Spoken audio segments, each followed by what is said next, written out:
Alors dans ce programme, on y retrouve,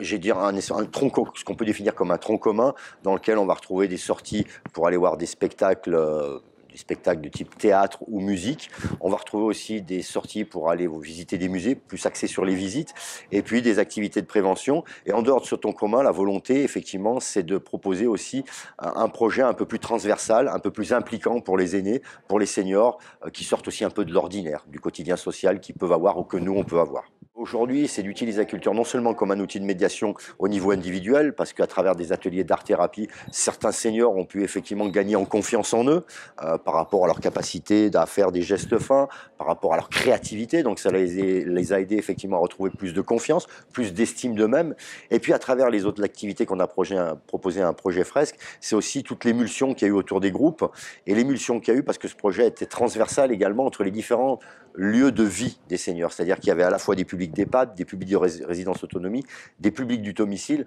Donc on a aussi réussi à mettre de la transversalité en tout ça, et du coup ça a des vertus thérapeutiques, parce que finalement le senior qui vit à domicile et qui vient faire un atelier en EHPAD ou en résidence autonomie a tout de suite une autre vision de ce que peut être la vie dans ce type de structure. On est voilà, effectivement dans un travail de sociothérapie, ce qu'on se dit, et finalement le groupe amène une émulsion, et puis le groupe, c'est le premier facteur. Faire une activité de groupe, c'est le premier moyen de sortir de l'isolement social. Parce que finalement, faire une activité à titre individuel, ça n'empêche pas d'être isolé. Mais voilà, le fait de pouvoir la pratiquer en groupe, ça amène à la fois des choses sur soi, et puis effectivement, on est dans un travail relationnel avec les autres aussi, qui permet de sortir de l'isolement. Aujourd'hui, il y a des relations qui se sont créées, il y a des gens du domicile qui viennent rendre visite à des résidents de la résidence autonomie parce qu'ils se sont rencontrés dans le cadre de ce projet. Donc ça a créé effectivement, ouais, on a un peu cassé l'image un peu négative que peuvent avoir les gens qui vivent à domicile des structures d'hébergement. Ce projet-là a aussi amené quelque chose de très important, c'est